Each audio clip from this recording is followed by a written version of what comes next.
At the same time, though, we must be mindful of a few serious differences and bumps along the road that we will have to manage carefully. One of those areas is China's treatment of its own citizens. China's people are overall more prosperous, better educated, and better informed than at any time in their history. Yet we remain concerned by China's still weak record on guaranteeing fundamental freedoms and equal justice for all its citizens. We are concerned with the treatment of minority communities in nominally autonomous areas. And we continue to encourage direct dialogue between the Chinese government and the Dalai Lama. We hope to rapidly resume our bilateral human rights dialogue to further discuss these issues. In our discussions, we point out that freedom is a source of national strength, not weakness, and that religious groups play an important and stabilizing role throughout the world through their charitable and social work. Because China's overall human rights record remains weak, it is difficult to secure sustained support from the American people for the kind of deep and close relationship with Beijing that we believe will serve the interests of both countries and the entire world. Another issue that will require careful management is the relationship across the Taiwan Strait. The United States believes that a strong, moderate Taiwan is a force for stability, prosperity, and democracy in the region. We have also made it clear, however, that we do not support Taiwan independence and that the United States opposes unilateral acts by either side that attempt to change the status quo in the Taiwan Strait. We believe that it is up to the people on both sides of the strait to resolve their differences peacefully. The policy of the United States on cross-strait relations is firmly rooted in the 3 joint communiques and the Taiwan Relations Act. Our policy has been durable and consistent over the course of more than 3 decades and 7 administrations. It will not change now.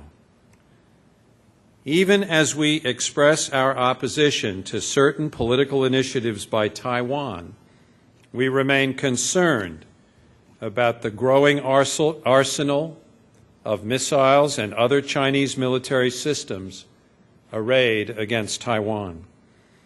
We are also concerned about Beijing's refusal to renounce the use of force against Taiwan.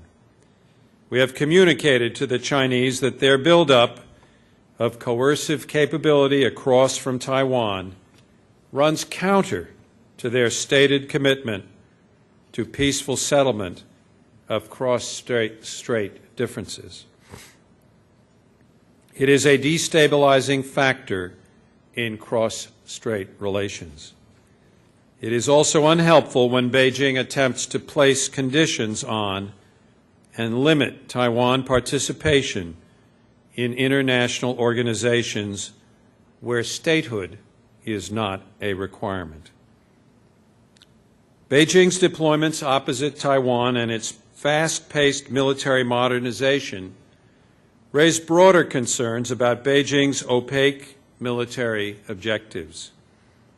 The January 11th test of a direct ascent anti-satellite weapon exemplifies these concerns, and it raised concerns in capitals around the world.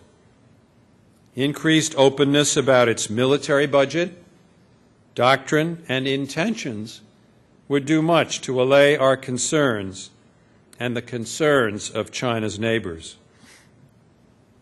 Defense Secretary Robert Gates will travel to Beijing next month, and we hope these sorts of exchanges will be the norm, not the exception, in the coming years so that we can increase understanding and reduce suspicion. On the subject of visits, the coming year will see China hosting athletes from approximately 200 participating teams at the 2008 Beijing Olympics. This represents the proud culmination of years of effort by China's leaders, athletes, and citizens. The United States wants successful games, and President Bush has announced his intention to attend the opening ceremonies in Beijing. The President has also noted the opportunity the Games provide for China to show a commitment to greater openness and tolerance. We urge China to seize the chance to put its best face forward and abide by the spirit of the Games so that China can enjoy a truly successful Olympics.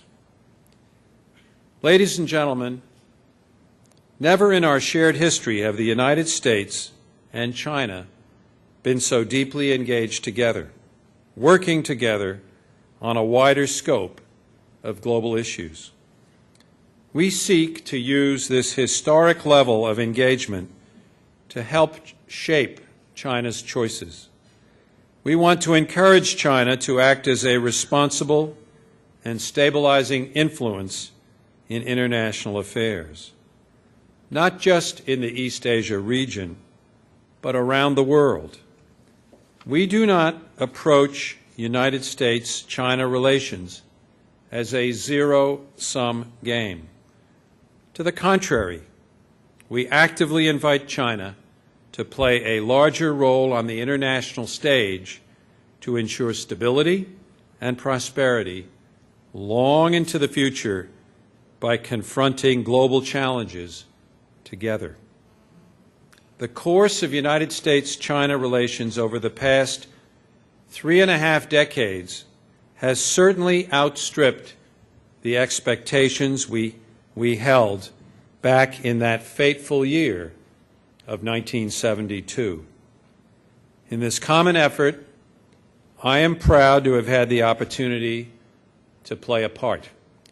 And I want to thank the United States-China National Committee for the exceptional role it continues to play in nurturing one of the most important relationships in our world today.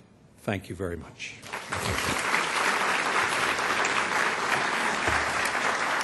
Thanks for